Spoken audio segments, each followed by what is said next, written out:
तैयार रहिए, स्टार्ट। महोदय, मैं दिल्ली के संबंध में भी कुछ कहना चाहता हूँ।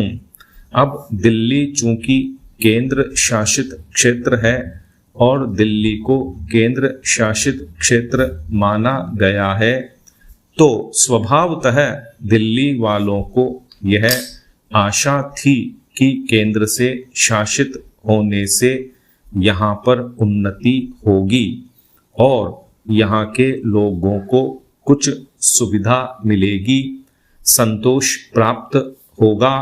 किंतु मैं यह देख रहा हूँ और लोगों में भी यह भावना बढ़ती जा रही है कि जब से यह केंद्र शासित क्षेत्र हुआ है तब से शासन में निरंकुशता आने लगी है और लोगों की ओर ध्यान कम दिया जाने लगा है।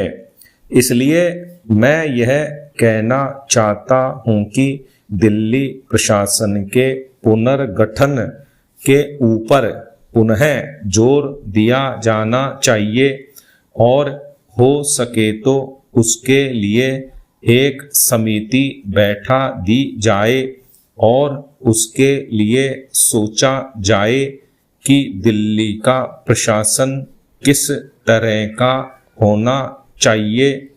मैं चाहता हूँ दिल्ली के प्रशासन के संबंध में आप विचार करें। पैरा, भ्रष्टाचार के संबंध में यहाँ बहुत कुछ कहा गया है, मैं पुनः उसको दोहराना नहीं चाहता, किंतु इतना अवश्य कहना चाहता हूँ कि आज देश में जनता का जो नैतिक स्तर है वह दिन प्रतिदिन गिरता जा रहा है।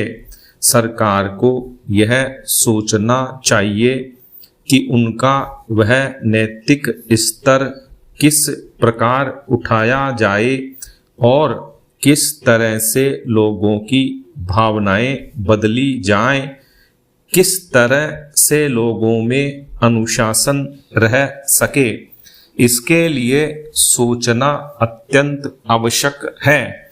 हम जब भ्रष्टाचार की बात कहते हैं तब यह तो सभी मानते हैं कि भ्रष्टाचार है और इसमें कोई दो राय नहीं है कि भ्रष्टाचार मौजूद है। छोटे से अधिकारी से लेकर बड़े अधिकारी तक यह फैला हुआ है।